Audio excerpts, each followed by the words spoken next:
गुलशन आनंद जी, लंबे अरसे से बड़ा संघर्षशील मैराथन आपका जुझारू व्यक्तित्व है, जैसे पूरे बरेली में तो कहीं परिचय की आपको ज़रूरत नहीं है, लेकिन फिर भी मेरे दर्शक आपको देख रहे हैं, जानना चाहते हैं कि कैसे कैसे भारत आके आपके पूर्वज स्थापित हुए और कैसे कैसे आज भी संघर्ष कर रहे हैं, आगे भी क्या है प्लानिंग?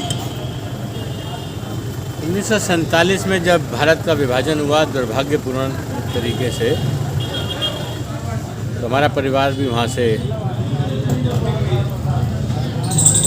लाहौर बॉर्डर पार करते हुए हरिद्वार आया, हरिद्वार से अम्बाला छावनी के बाद फिर बरेली। बड़े कष्ट की स्थितियाँ थी उस वक्त।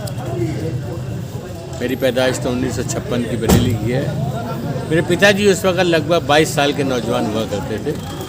वो बताते थे कि जिन लोगों ने हमें रोक दिया वहाँ पर कि आप जहाँ हैं बने रहें, देश का विभाजन नहीं होगा, देश का विभाजन होगा तो हमारी लाशों पर होगा।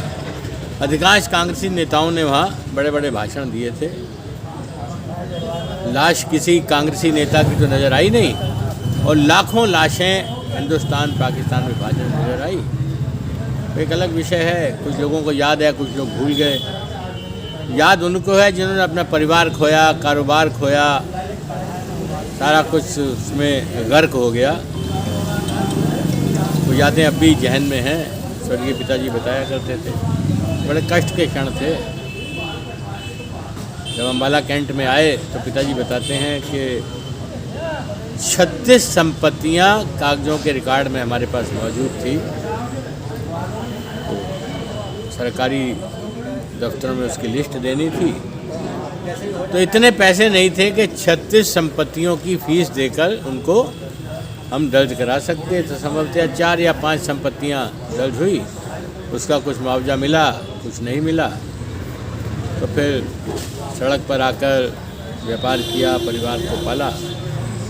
उसी संघर्ष को हमने अपने पिताजी से, जो जवानी के समय में उन्होंने लिया, कि जब हम लोग बड़े हुए 14.5-15 साल की उम्र तक संघर्ष करते रहे हम भी।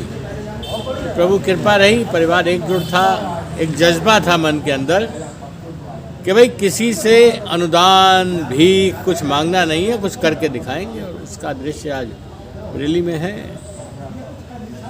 सब कुछ सबके सामने है। राम जन्मभूमि का आंदोलन से कैसे आप जुड़े थे और क्या क्या आपने देखा, क्या क्या सहा है? गुलशन जी बताएंगे क्या प्रभु श्री राम के लिए जो आपने संघर्ष किया है? संभवतः 1988-1999 की बात है। राम जन्मभूमि आंदोलन शुरू हो चुका था। मुजफ्फरनगर में कमान हिंदू जागरण मंच को संभालने की बात आई, तो कुछ वरिष्ठ लोगों ने कहा भाई हिंदू जागरण मंच का संघर्ष तो है, लेकिन नाम उतना नहीं है, तो विश्व हिंदू परिषद को वो आंदोलन की कमान दे दी गई, काम सब लोग मिलकर करेंगे। तो मैं उस वक़्त हिंदू जागरण मंच से जुड़ा। जब खड़ाओं, शिलाएँ, सरियों की मिट्टी लेकर सब्जी के ठेलों पर गली मोहल्लों में निकला करते थे, फिर मुझे संघ ने दायित्व के साथ काम करने का निर्देश दिया, तो मैं हिंदू जागरण मंच का जिला संयोजक बना। राम जन्मभूमि जिला संयोजक, जिला अध्यक्ष, फिर मैं प्रांत का अध्यक्ष रहा। 1989 से लेकर 2012 तक मैं हिंदू जागरण में काम करता था। जो सबके सामने हैं, कई बार अयोध्या गए, लौट के आ गए। स्वर्गीय गोवर्धन नाथ चतुर्वेदी जी, एक बार उनके नेतृत्व में हम भी अयोध्या गए। सतीश शर्मा जी जैसे लोग थे, लाठी चली, दौड़ाए गए, वहाँ तक नहीं पहुँचे, फिर वापस आ गए। याद है कि खेतों में एक बार जब भागते हुए जा रहे थे, तो एक सीओ ने लाठी चलाई वहाँ, गोवर्धन चतुर्वेदी की तो मैंने बचा लिया, और मुझे लगा लाठी अब मेरे पड़ी, तो मैं क्योंकि संघ का स्वयं सेवक हूँ, उस वक़्त तक मैं संभवतः संघ का द्वितीय वर्ष का प्रशिक्षित कार्यकर्ता हो चुका था। तो लाठी ऐसे कनखी से देखी, तो मैंने गोवर्धन चतुर्वेदी हटा के बचाई, तो लाठी जो है वो खेत की मेड़ पर पड़ी, मैं ही बच गया। फिर वो लाठी छीन के उस सीओ से मैंने, जब उससे प्रहार करने को हुआ, तो एक वरिष्ठ सज्जन ने मुझे रोक दिया। बोले नहीं गुलशन जी, लाठी मत मारना, पुलिस पे लाठी नहीं चलानी। बच के आ गए। फिर चले एक बार अयोध्या की ओर। अंततः वो जो गुलामी का प्रतीक था, वर्षों का कलंक हिंदुओं के माथे पर, वो ढांचा हिंदू वीरों ने 6 दिसंबर 1992 को तिनके तिनके करके उड़ा दिया, जिसके बारे में लोग कहा करते थे उस वक्त के सत्ता के घमंड में मारे हुए लोग कि परिंदा भी पर नहीं मारेगा। अब परिंदा ने क्या पर मारना था, जीवित हिंदू वीरों ने वहाँ जाकर अपनी उपस्थिति दर्ज कराई और प्रणाम सबके सामने। एक बार यहाँ गिरफ्तार हुए डॉक्टर जौहरी जी के साथ इसी जिला जेल में संभवतः 12-13 दिन रहे थे। ढांचा गिरने से पहले बाबरी मस्जिद तथाकथित देखी, गिरने के बाद दर्शन करने गए। एक बात लोग भूल गए होंगे, मुझे याद है, ढांचा गिरने के बाद एक दिन रातों रात जहाँ प्रभु श्री राम विराजमान हो चुके थे, रातों रात 3 छोटी छोटी कब्रें बन गई थी। इस वक्त हिंदू जागरण मंच के नेता थे, नेतृत्व तो हमारे पास रहता था हर बात का, तो हम देखने के लिए गए थे। खूब ऊंचाई पर जहाँ रामलला विराजमान थे 3, फिर जब चीज़ें धीरे धीरे ठीक होती चली गई सब।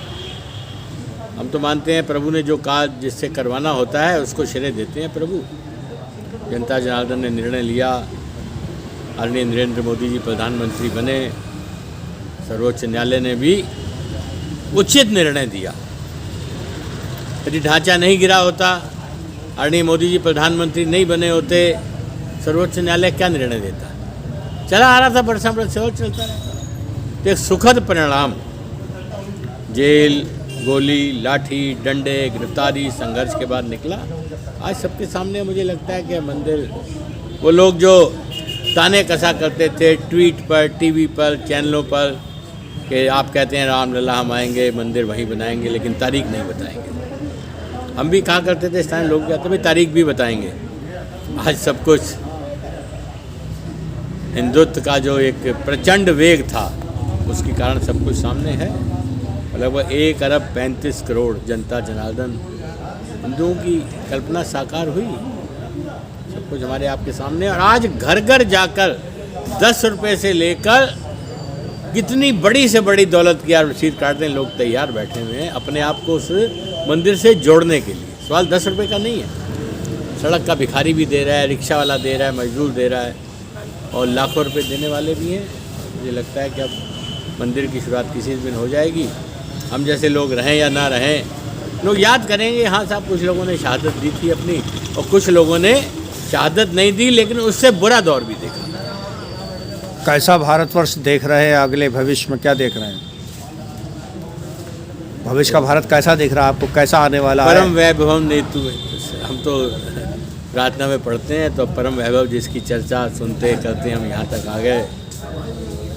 ऐसा लगता है कि जो नेतृत्व आज की तारीख में भारत का है वो अंतर्राष्ट्रीय स्तर पे अपनी पहचान रखता है। आदरणीय मोदी जी के स्वरूप का यदि मैं जिक्र करूँ तो समस्याएं, सत्ता को समस्याएं ज़्यादा आती हैं, तो चाहे शाहीन बाग की हैं और चाहे जो चला किसान आंदोलन के नाम पर कुछ लोगों ने उसको हड़पने की कोशिश की। जो समझदार लोग थे अपने आप को बैक कर गए, पर वो लोग जो बर्दाश्त नहीं कर पा रहे हैं कि इस देश में ये क्या हो गया, ये कौन लोग हैं जो सत्ता में आ गए। हमने तो इस देश की जब आज़ादी दिलवाई थी, तथा कथित धर्मनिरपेक्ष लोगों ने, तुष्टीकरण के लोगों ने, जो बंटवारा हुआ था, पाकिस्तान जा रहे थे लोग, हिंदुस्तान लोग, जिन्होंने रोका था वोट बैंक समझकर, वो बहुत लंबे समय तक इसमें कामयाब रहे। संभवतः 1989 तक कांग्रेस ही कांग्रेस दिखती थी, और फिर जब धाराशाही हुई, अब उनको लगता है भाई ये लोग कैसे सत्ता पर आ गए, हमारी सारी योजनाएं, सारे षड्यंत्र इन्होंने फेल कर दिए। अब इस सत्ता को गड़बड़ करने के लिए अंतर्राष्ट्रीय ताकतों के साथ मिलकर कुछ तथाकथित लोग इस देश में जो है तो प्रयास कर रहे हैं, लेकिन मुझे लगता नहीं है कि आने वाले लंबे समय तक सत्ता किसी की हमेशा नहीं रहती। तो प्रकृति में परिवर्तन जो है अवश्यंभावी है, परिवर्तन प्रकृति का नियम है, होती है। पर वर्तमान समय में जो सत्ता चल रही है, जो सरकार चल रही है, ऐसा लगता है कि इस देश को एक उचित अपना स्थान दिलवा कर ही जो है मानेंगे। ये विश्वास अब आम जनमानस को भी। गुलशन जी, मेरे दर्शक आपको देख रहे हैं, सुन रहे हैं, जानना चाहते हैं आपका सियासी सफ़रनामा क्या रहा। बीते दिनों आप चुनाव भी लड़े थे नगर निगम में। मैं सौभाग्यशाली हूँ, भारतीय जनता पार्टी ने मुझे शुरुआत में सभासदी का टिकट दिया। मैं कई वर्ष तक नगर निगम में सभासद रहा, नेता सभा सदस्य रहा, बरेली विकास प्राधिकरण का सदस्य रहा। और मेरी इच्छा तो विधानसभा लड़ने की थी। मेरे मित्र लोगों ने सलाह दी थी कि ये परिसीमन जब होगा कैंट और शहर की अलग से बनेगी। लोग तो जरा 1 मिनट यार, एक मेहरबानी। तो मेरी इच्छा तो विधानसभा लड़ने की थी, पर संगठन ने निर्णय लिया कि गुलशन जी आपका लगभग 18-20 साल का नगर निगम का एक्सपीरियंस है, पार्टी आपको मेयर लड़ाएगी। ठीक, पार्टी ने निर्देश को माना और मेयर का टिकट मिला। और कुछ समीकरणों पे रहती है चुनाव की राजनीति। संभवतः भाग्य में लगता मेयर जीतना नहीं था, लेकिन मैं इतनी बात कह सकता हूँ, तेरी जीत से ज़्यादा चर्चे मेरी हार के हैं। लोग याद करते हैं लगभग 87,000 वोट पाकर मैं मेयर का चुनाव हारा।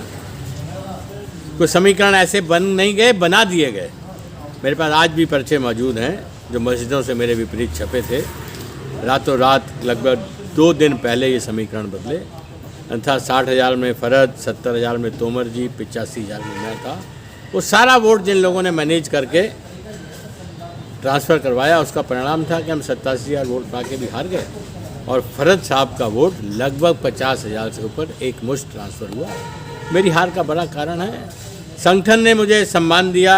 बरेली की जनता 87,000 मतलब 30-35,000 परिवार डायरेक्ट जिन्होंने मुझे चुना वोट के माध्यम से, उनकी कृपा है मुझ पर। संगठन के वरिष्ठ लोगों का हाथ है मेरे पर, इसलिए वरना गुलशन नंद जैसे कई कार्यकर्ता आते हैं चले जाते हैं। क्या है भविष्य की तैयारी गुलशन जी?